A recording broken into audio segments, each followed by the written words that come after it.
Selamat berjumpa kembali dalam layanan audio Sahabat Seperjalanan. Hari ini adalah hari Rabu 28 Juli 2021. Tema renungan dan saat teduh kita dengan judul Kekuatan di Kala Duka. Kekuatan di Kala Duka. Firman Tuhan terambil dalam 1 Korintus 13 ayat yang ke-12. Demikian bunyi firman Allah. Karena sekarang kita melihat dalam cermin suatu gambaran yang samar-samar, tetapi nanti kita akan melihat muka dengan muka. Sekarang aku hanya mengenal dengan tidak sempurna, tetapi nanti aku akan mengenal dengan sempurna. Mari kita berdoa. Bapa yang di dalam sorga, ya Tuhan, hamba-Mu berdoa buat para sahabat seperjalanan yang sedemikian banyak ditinggal meninggal anggota keluarga yang terkena COVID, sehingga kedukaan menjadi sesuatu yang melanda begitu banyak keluarga. Biarlah ya Tuhan, renungan ini boleh menguatkan para sahabat seperjalanan melewati masa-masa sulit, ditinggal meninggal orang terkasih karena kedukaan lewat COVID-19. Di dalam nama Tuhan Yesus kami berdoa, amin. Shalom sahabat seperjalanan yang dikasihi Tuhan, kekuatan di kala duka. Entah berapa banyak para sahabat seperjalanan mendengar kiri kanan orang yang kemudian anggota keluarganya meninggal karena COVID-19. Bahkan mungkin orang yang paling terdekat di dalam hidupmu itu terkena COVID-19. Seorang sahabat seperjalanan, seorang ibu bercerita panjang lebar lewat WhatsApp dan memohon kekuatan dari Tuhan bagaimana suaminya meninggal karena COVID-19. Sementara anak-anaknya masih berangkat remaja, masih membutuhkan pengasuhan ayah, dan ayah yang sebagai tulang punggung ekonomi keluarga tiba-tiba terambil daripada keluarga ini. Ibu ini tidak bisa menerima dan itu sesuatu yang sangat wajar. Ini adalah sebuah fakta kehidupan yang terjadi. Bahkan setelah beberapa waktu suaminya meninggal, ibu ini masih kemudian mau mengirimkan WhatsApp, menanyakan sesuatu kepada suaminya. Mungkin dia sudah mengetik sebuah kalimat yang biasanya itu dilakukan setiap saat dengan suaminya.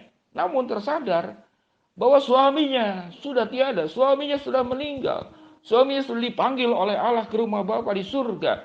Namun nomor WhatsApp-nya masih ada, fotonya masih ada. Sahabat seperjalanan, kalau kita menempatkan diri dalam posisi seorang ibu ini, bagaimana rasanya? Pada saat suaminya ini mengalami masa-masa sulit menjelang kematian, anaknya dua yang mendampingi, hilir mudik orang di rumah sakit. Semuanya bertarung dengan masalah nyawa. Dan itu adalah tentu pengalaman traumatik yang luar biasa tatkala harus mendampingi ayahnya. Namun juga anak ini melihat begitu banyak orang yang ketakutan, kecemasan di rumah sakit tersebut. Sahabat seperjalanan, dalam kondisi seperti ini kedukaan belum selesai. Lalu ada orang kenalan daripada ibu ini menanyakan mau pinjam tabung oksigen, mau pinjam regulator, menanyakan tempat kremasi, lalu kalau masuk rumah sakit bayar berapa, karena anggota keluarganya mengalami hal yang sama. Ibu ini berkata, saya sendiri mengalami kedukaan belum selesai, tapi saya harus menjawab, melayani orang-orang yang sedang berduka. Luka yang saya alami pun masih menganga basah, belum kering. Bagaimana saya bisa menghibur dan menguatkan orang lain? Sahabat seperjalanan yang dikasihi Tuhan, ini peristiwa real, nyata yang terjadi di kalangan orang-orang terdekat dengan kita. Bagaimana dengan kematian? Bagaimana cara kita mengatasi agar kita punya kekuatan di kala duka? Proses duka memang tidak mudah. Yang pertama, tidak menerima realita. Yang kedua, tetap di dunia hayal, seakan-akan dia masih ada. Lewat 6 bulan 1 tahun, proses itu baru mereda kalau itu adalah kondisi yang normal. Kemudian, yang terakhir yang harus kita lakukan adalah bagaimana kita memulai hidup baru bersama dengan Tuhan tanpa orang yang terkasih ada di samping kita. Bagaimana cara kita punya kekuatan di kala duka? Kita harus melakukan sebuah proses perubahan di dalam berpikir.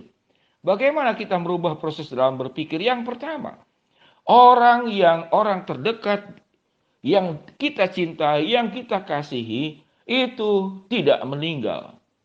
Apakah Pak Pendeta cuma menghibur? Tidak.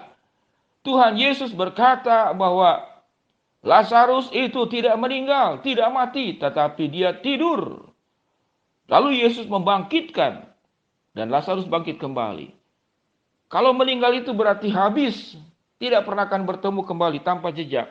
Namun kita mengatakan bahwa kematian hanyalah perpindahan sebuah kehidupan dari kehidupan yang fana kepada kehidupan yang kekal. Firman Tuhan berkata, karena sekarang kita melihat dalam cermin suatu gambaran yang samar-samar, tetapi nanti kita akan melihat muka dengan muka.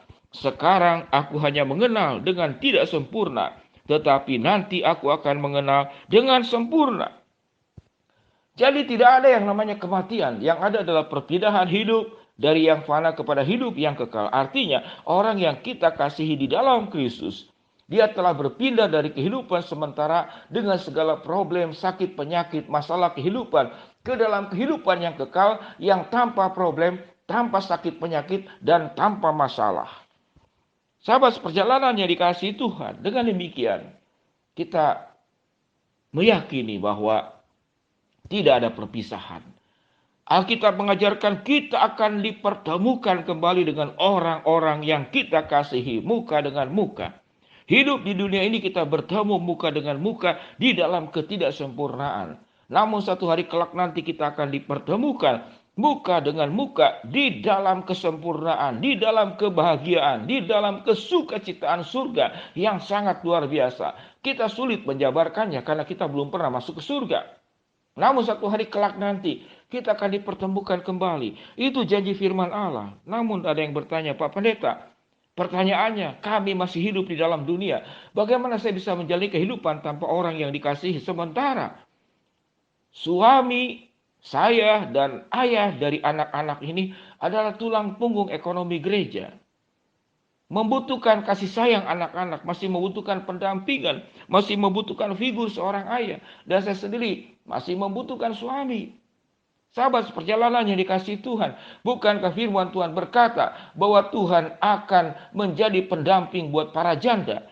Tuhan akan menjadi Tuhan dan orang tua buat para anak yang yatim dan piatu. Tuhan tidak pernah akan membiarkan kita. Kalau Tuhan izinkan persoalan terjadi, Tuhan akan beri kekuatan.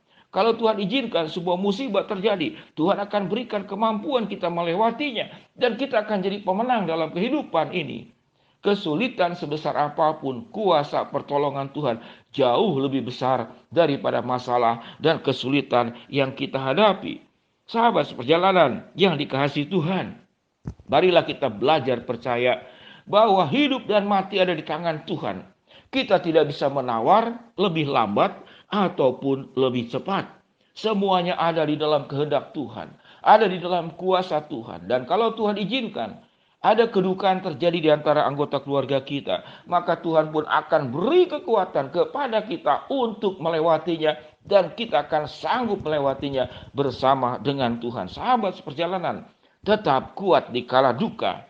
Mari kita berdoa. Bapa yang di dalam surga, ya Tuhan, hamba-Mu berdoa untuk seluruh anggota keluarga yang mengalami kedukaan karena ditinggal meninggal orang yang dicintai dan dikasihi. Tuhan, kuatkan melewati masa-masa sulit ini, karena kami percaya Tuhan akan beri kemampuan kepada kami menjalani kehidupan ini, sementara orang yang meninggalkan kami, yang kami cintai, telah berada di tangan Tuhan yang aman. Berkati ya Tuhan untuk para sahabat seperjalanan yang sakit, Tuhan jamah dan sembuhkan. Buat sahabat seperjalanan yang sedang menghadapi masalah dengan ragamnya masalah ekonomi, kesehatan, persoalan relasi, pendidikan, pekerjaan, usaha, Tuhan bukakan jalan. Buat sahabat seperjalanan yang sedang berdoa mengharapkan sesuatu, Tuhan akan penuhi sesuai dengan waktu, rencana, dan kehendak-Mu. Di dalam nama Tuhan Yesus kami berdoa. Amin. Shalom sahabat seperjalanan yang dikasihi Tuhan. Kalau engkau terberkati lewat renungan sahabat seperjalanan ini, silakan engkau share, bagikan kepada sahabat-sahabat yang lain yang sedang mengalami kedukaan karena ditinggal oleh orang yang dicintai dan dikasihi. Marilah pada saat ini kita saling menguatkan, saling menopang, saling mendukung satu dengan yang lain.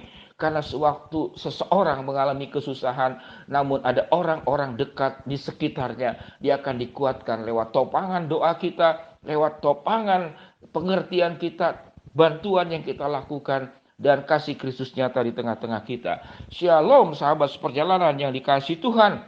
Kekuatan di kala duka bersama Tuhan kita pasti bisa. Amin.